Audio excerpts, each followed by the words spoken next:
सबसे पहले हम बात करने वाले हैं डायमंड की। जी हाँ, कि इस बजट से डायमंड इंडस्ट्री की क्या उम्मीदें हैं, क्योंकि पिछले बजट में लैब ग्रोन डायमंड को लेकर कुछ फैसले हुए थे, लेकिन इस बार ओवरऑल डायमंड इंडस्ट्री को लेकर क्या कुछ होना चाहिए, क्या कुछ हो सकता है, इसी पर पहले हम बात करेंगे। बहुत स्वागत है घनश्याम जी आपका जी बिजनेस पर। पहला सवाल मेरा आपसे यही होगा कि वैसे तो ये इस बार इंटरिम बजट है, लेकिन आप लोगों की उम्मीद, डायमंड इंडस्ट्री की उम्मीद इस बजट से क्या है? सबसे पहले तो मृत्युंजय भाई बहुत बहुत धन्यवाद आपको, जी न्यूज को, कि बड़ी इंफॉर्मेशन लेके कंज्यूमर के पास आप पहुंच रहे। बहुत अच्छी बात है। सबसे पहले तो ये बोलूंगा कि ये गवर्नमेंट इजी डूइंग बिजनेस है। सभी बिजनेस को इजी कैसे लोग कर पावे, ये बिजनेस की सोच है, ये गवर्नमेंट की सोच है, तो सबसे बड़ी बात है। और अभी इंडिया का जो है वो सुवर्ण युग चल रहा है, और हमारा धंधा डायमंड गोल्ड का है तो सुवर्ण धंधा है, क्योंकि इंडिया का जो समय चल रहा है वो धंधा हम कर रहे हैं, तो बहुत बड़ी बात है। डायमंड का पूरे बात करें तो करीबन डायमंड इंडस्ट्री का करीबन 40 बिलियन का आसपास लास्ट ईयर एक्सपोर्ट हुआ था। पूरे इंडिया का करीबन 10% एक्सपोर्ट जो है वो डायमंड इंडस्ट्री का एक्सपोर्ट है, और उसमें गवर्नमेंट का पूरा सपोर्ट है। बहुत बार तो हम बोल चुके हैं कि गवर्नमेंट का कोई डिस्टर्बेंस नहीं है, वो सबसे बड़ा सपोर्ट है।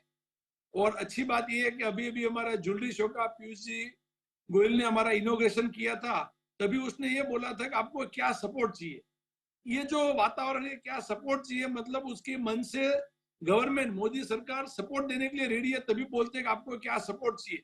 उसने ये नहीं बोला क्या प्रॉब्लम है, क्या सपोर्ट चाहिए, पीयूष जी ने बोला। बहुत बड़ी बात उसने किया हुआ है, तो बहुत अच्छी बात है। जो डायमंड इंडस्ट्री में हमारे जेमन ज्वेलरी ने थोड़ी रिक्वेस्ट किया हुआ है कि जो अभी डे बाय डे कंपटीशन बढ़ती जा रही है, पूरे वर्ल्ड में कंपटीशन है, तो कस्टमर को जो सर्विस देंगे बेहतर, तो हमारा बिजनेस बढ़ेगा। सभी चीज में सर्विस का इंपोर्टेंस बढ़ते जा रहा है।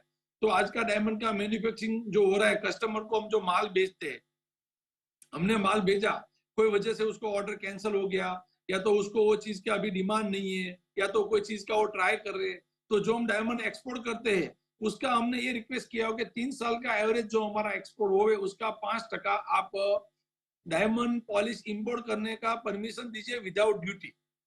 हमारे को इधर इंडिया में मैन्युफैक्चर है तो इधर डायमंड की जरूरत नहीं, क्योंकि डायमंड तो पूरा एक्सपोर्ट हो रहा है। पर जो टोटल हमारा टर्नओवर है, जो इंडिविजुअल जो भी कंपनी का 100 करोड़ या 500 करोड़, हरिकृष्णा का समझो भाई 10,000 करोड़ का है, तो जिसका जो लास्ट 3 ईयर का जो एवरेज एक्सपोर्ट होवे उसका 5% का डायमंड इंपोर्ट करे विदाउट ड्यूटी, ये हमने रिक्वेस्ट किया हुआ है। हम आशा और होप रखते हैं कि हमारी गवर्नमेंट ये टाइप हमारी बात सुनेंगे, तो हमारे इंडस्ट्री के और फायदा होगा। जो कंपटीशन में कस्टमर को माल पहुंचा पाएंगे उसमें फायदा होगा। और diamond industry export last year थोड़ा डाउन था, लेकिन लास्ट क्वार्टर में बेहतर हुआ है। अमेरिका का सीजन अच्छा रहा है, तो एक्सपोर्ट और बढ़ने की उम्मीद है। इंडिया का डोमेस्टिक मार्केट भी बहुत अच्छा है। गवर्नमेंट की पूरी ट्रांसपेरेंसी है, जो बीएसए हॉलमार्क कर दिया उसके लिए इंडस्ट्री बड़ी है। डायमंड में सर्टिफिकेट के साथ डायमंड जो बिक रहा है उससे कंज्यूमर ज्यादा खरीदते।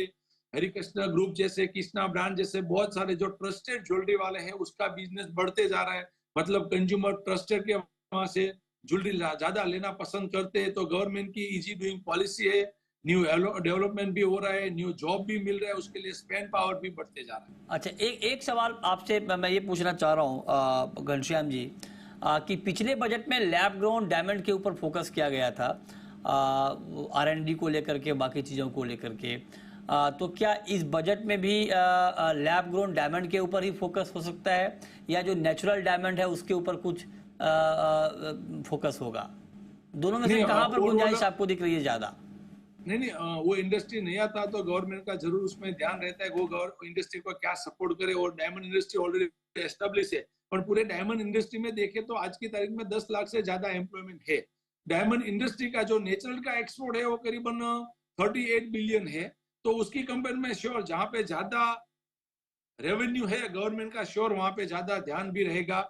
और अल्टीमेटली नया इंडस्ट्री होगा तो उसको भी सपोर्ट करेगा। ये हमारी नेचुरल डायमंड इंडस्ट्री ने ये रिक्वेस्ट किया हुआ है। उससे अलावा पहले की कंपेयर में अभी बैंक का वलन थोड़ा चेंज हुआ है। जो पॉजिटिव वातावरण हुआ है कि 5 साल पहले जो भी प्रॉब्लम हुआ था उसकी वजह से डायमंड इंडस्ट्री पे बैंक का नजरिया देखने का भी अलग था, अभी बैंक को भी पता चल गया हुआ है, तो बैंक का नजरिया भी पॉजिटिव है। जो नया बिजनेस ग्रो करे उसको बैंक भी फैसिलिटी प्रोवाइड करती है कि वो बिजनेस एक्सपांड कर पावे, तो हमारे लिए अच्छी बात है। और day by day past mistake में से बैंक से भी इंडिविजुअल बिजनेसमैन भी सीखे हुए कि भाई क्या गलती किया, हमारी इंडस्ट्री में कोई गलत लोग नहीं आ जाए। हमारी इंडस्ट्री में कोई गलत लोग आ जाएगा तो पूरी इंडस्ट्री की इमेज खराब होगी। तो मेरा सभी से ये भी कहने का होगा कि भाई हमारे साथ वाले आजू बाजू वाले भी कोई खराब नहीं होवे, उससे हमारी इम्पैक्ट जो है वो खराब हुए। और गवर्नमेंट का सपोर्ट तो जरूर सभी बिजनेस को रहेगा, और अलग अलग इंडस्ट्री सभी लोग उससे पास तो रिक्वेस्ट तो जरूर करेंगे उसको कैसे मैक्सिमम बेनिफिट मिले। पर गवर्नमेंट चलाने का है तो उसके पास भी इनकम आएगा तो बेस्ट फैसिलिटी कर पाएंगे। जो भी इंडिया में इंफ्रास्ट्रक्चर जो डेवलप कर रहे, जो भी राम मंदिर का जो हुआ, जो पूरे इंडिया के लिए बड़ी प्राउड की बात है। पूरे वर्ल्ड के लोग बोल रहे, हमारे फॉरेन के कस्टमर बता रहे हमको इंडिया आने का, अयोध्या देखने का। कहाँ पे अयोध्या, मतलब अच्छी ये बात है। पूरे वर्ल्ड में चर्चा हो रही है। तो हाँ ये बिल्कुल ठीक बात है, पूरी दुनिया में चर्चा हो रही है और पूरी दुनिया में जश्न मनाया गया है। हम सब ने देखा कि किस तरह से दुनिया के अलग अलग देशों में इसको लेकर जश्न का माहौल था।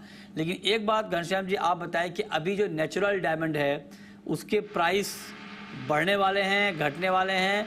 क्योंकि कंज्यूमर को, जो हमारे ऑडियंस है, उनको ये बताना हमारा फर्ज है कि अगर कोई डायमंड खरीदने की प्लानिंग कर रहा है तो उनको क्या प्लान करना चाहिए। जो डायमंड की प्राइस जो लास्ट 3 महीने की बात करें तो जो डाउन थी उससे थोड़ा बढ़ा हुआ है, 2-4% बढ़ा हुआ है।